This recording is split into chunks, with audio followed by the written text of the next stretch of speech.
I sat still as she dropped the folder onto my desk. Her smirk didn't even bother hiding. "Pack your things," she said, arms folded. "You've been caught stealing. IT traced it back to your credentials. I want you gone before lunch." Her name was Brielle Hartman, Chief Operating Officer. My boss for the past 6 months, though everyone knew she got the role because her fiancé sat on the board. What she didn't know was, I had already prepared for this moment. I didn't respond right away. I just stared at the folder. Fake audit reports. Fabricated transfers. Someone had taken my credentials and planted a trail. But I had seen it coming weeks ago. She thought I was slow. Predictable. Obedient.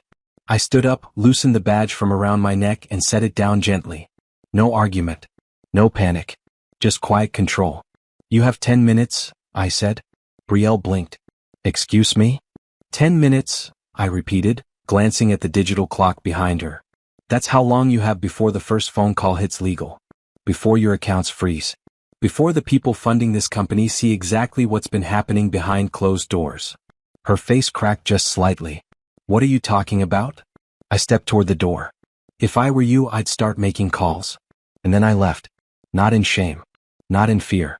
But with the confidence of someone who had been quietly documenting every dishonest dollar moved through that company for the past 8 months, and storing it in an encrypted folder named after her wedding date. The countdown had already begun, and she had no idea that everything was about to collapse. I didn't go home. I didn't even look back.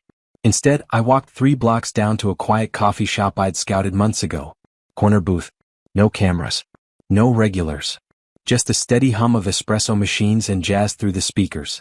I ordered black coffee, sat down and opened my laptop. The folder was already uploaded to a private server. Labeled innocently, Q4 budget notes. Inside it, a full chain of evidence. Diverted funds from project budgets. Inflated vendor invoices linked to fake companies. Internal emails suggesting expense approvals never requested. Every traceable. Every time-stamped. All routed through Brielle's access codes, and backed by screenshots of her directives.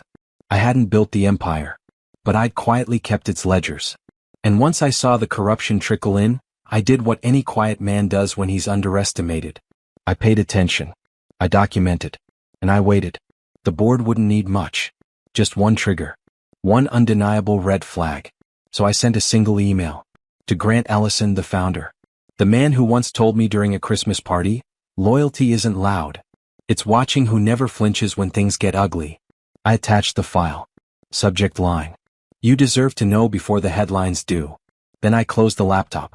Outside the window the sky had shifted. Clouds gathering. People still rushing by, unaware of the small storm about to hit the 43rd floor of the Hartman and Vale building. I sipped my coffee slowly. And somewhere in that building, Brielle was realizing something far worse than being caught. That I had never raised my voice, never threatened, never warned her. She fired me for theft. And now everything she stole was about to cost her everything. By noon I knew the board had the files. I didn't need confirmation. You can feel a building shift when a bomb has been dropped inside it. Whispers. Unscheduled meetings. Executive assistants pacing with tight faces. I'd seen it all before, when other companies collapsed from the top down. But this time I was the one who pulled the first brick. Grant responded within the hour. "Thank you. Come in tomorrow at 9 a.m. Quietly. I knew what that meant. By 1 p.m., Brielle had locked her office door. By 2 p.m., legal was parked on the 40th floor. By 3:17 p.m., the IT team cut her admin privileges. And I simply walked into the small co-working space I'd quietly leased 2 months ago. Because I hadn't just built a case. I'd built an exit. A startup, focused on internal audit automation. A concept I'd pitched twice to the exec team. Both times rejected. Brielle had said, "Too niche. Not worth the budget." I nodded then. But I built it anyway, after hours. Coded the backend. Designed the UI. Recruited a small, hungry team. And secured angel funding. That afternoon I hit send on a press release. Former Hartman and Vale CEO launches disruptive compliance tech company. Within minutes, inboxes lit up. LinkedIn exploded. Brielle's name? Suddenly attached to phrases like embezzlement and corporate fraud in public speculation. And the irony? The woman who smirked while firing me for theft was now boxed in by her own paper trail. That's the thing about arrogance.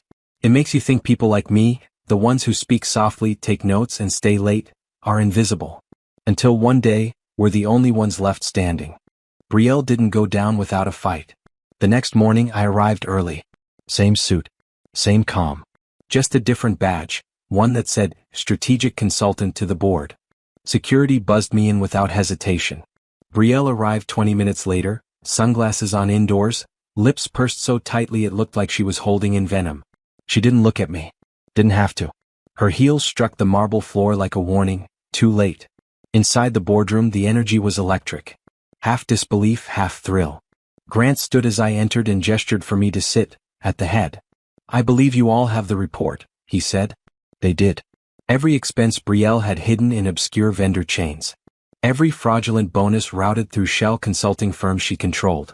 Every signature. Every fake timestamp. Every server log. Silent faces read through the pages like they were touching live wires. Then came the cherry on top, video footage, Brielle herself admitting to a subordinate, "Don't worry.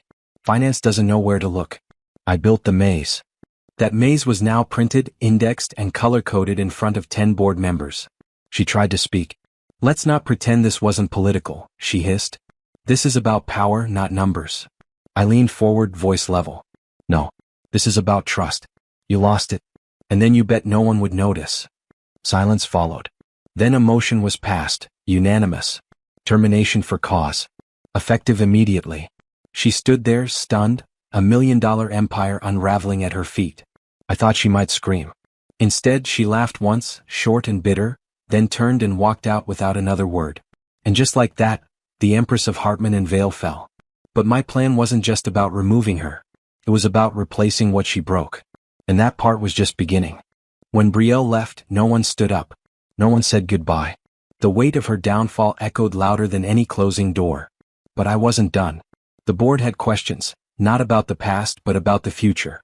About me. I answered with precision. Come. Strategic. Every word rooted in the truth I had waited 2 years to tell. I stayed silent because this company mattered more than ego. More than credit. While she played empire games, I built the infrastructure that kept this place standing. Grant nodded. You were the architect. She just put her name on the building. Exactly. I laid out my vision. Streamlined operations. Transparent budgeting. An employee-first culture. Every detail backed with data, models, and projections that painted not just a comeback but a revolution. They asked for time. I gave them space. But I could see it, the shift. From suspicion to consideration. From, "Who are you?" to, "Where have you been?" That afternoon I walked the floor. Dozens of employees I'd mentored over the years watched me with a strange blend of relief and hope. Some nodded. Some smiled. One even clapped, softly, like they'd just witnessed a quiet rebellion succeed. In my office, yes, my office now, I opened a drawer and pulled out a small framed photo. It was old. Pre-suit. Pre-politics. Just me, an empty warehouse, and a whiteboard with a dream scrawled across it. Create something worth protecting. I placed it on my desk, exactly where it had been before Brielle moved in. And I sat down not as a victim, but as the one who finally reclaimed what should have never been stolen. The company hadn't fallen. It had just been waiting for the right person to lead it again. And I was ready. 3 hours later it began. First, the bank froze her primary account. Then the investor group she'd been so proud to impress issued a formal withdrawal notice. By sundown, her prized board seat was suspended pending an ethics investigation. I didn't gloat. I didn't post anything online. I simply let the system she built, the one I'd been quietly maintaining for years, respond to her betrayal. Because Brielle didn't just fire me. She forgot who built the engine while she polished the hood. The software license I revoked? That was the internal CRM tool I developed when we couldn't afford third-party solutions. When her new assistant couldn't access any client records, the chaos began. The production schedule? The one I designed on my own time? I'd handed over transition docs to the team, just not to her. And the old contract with the city? She didn't even know the renewal deadline was last week. Because I'd always handled it. Quietly. Now the city was open for bids again. And guess whose name was already on the table? That night I got a call from one of the junior partners. "It's a mess here," he said. "People are scared. The clients are confused." I listened. Then I offered help. Not revenge. Not leverage. Leadership. "Bring me in the right way," I said, "and we'll fix it. Together." He hesitated, then agreed. By the end of the week, I wasn't just reinstated. I was offered a controlling interest. And Brielle? She still had her name on the door. But names mean nothing when the office key stops working. She thought she'd humiliate me. She didn't realize I was the only reason she looked powerful to begin with. The day I returned, no one clapped. No one cheered. But every head turned when I walked in. Not because I was loud, I wasn't. I entered with the quiet assurance of a man who'd been underestimated one too many times. The receptionist stood up instinctively. The staff who'd been told I was terminated for misconduct now looked unsure, exchanging glances. I gave them a polite nod and kept walking. The office Brielle once called hers? Empty. She hadn't shown up since Monday. After the audit notice, the investor pullout, the license suspension, and the city contract fiasco, she'd stopped answering calls. Her lawyer had reached out, demanding severance and brand protection clauses. We declined. The truth would stay buried, but she would never lead here again. The new board, including 2 people I mentored, voted unanimously to restructure. I didn't take the title of CEO. I didn't need it. Instead, I sat in the chair I'd once designed, back when we couldn't afford ergonomic ones, and pulled up the very first plan I ever made for this company. A blueprint from 5 years ago stored in my private archive. We would rebuild. Not from scratch, from something stronger. Legacy. That evening, I received one last email from Brielle. I didn't mean for it to go this way, it read. We were good once. You were just too invisible. I didn't reply. Instead, I forwarded the message to myself, archived it, and shut down for the night. The office lights dimmed behind me. But I didn't look back. Because you don't chase ghosts when you finally become visible. Not loud, not bitter, just visible. And when power returns to the hands that actually earned it, there's no need to shout. It took a full week for the dust to settle. Brielle's empire collapsed like it was made of wet paper. Contracts frozen. Clients quietly walked away. Vendors demanded upfront payments she couldn't make. Her personal accounts, long blended illegally with company funds, were frozen under investigation. She tried to call me. I didn't answer. I didn't block her either. I wanted her to hear the silence. The consequence of burning bridges she thought she'd never need to cross again. The board filed official charges to protect the company. Not because I asked, but because they saw the truth laid out clearly, the emails, the fake transactions, the manipulation. The same people who once praised her charm now recoiled from her name. I didn't celebrate. Instead, I made one final move. I reinstated every employee she wrongfully terminated, including the janitor she humiliated in front of the staff for using her elevator. His name was Marcus. He walked into the break room with tears in his eyes when he saw his badge reactivated. That moment? That's what power should be used for. Not revenge. Not spectacle. Just setting things right. I still pass Brielle's old corner office sometimes. It's locked now, not out of shame but respect. A reminder that even the most beautiful empires can rot from the inside if built on ego instead of backbone.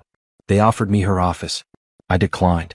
I preferred the desk I started at, near the windows where I could hear the city. The same city I once dreamed of conquering. But now I just want to build something that outlives me. Brielle taught me that, by doing everything wrong. And as I sipped my coffee that morning, watching a new hire get welcomed by the team, I smiled. Not out of spite, but because I finally understood. I wasn't fired. I was freed.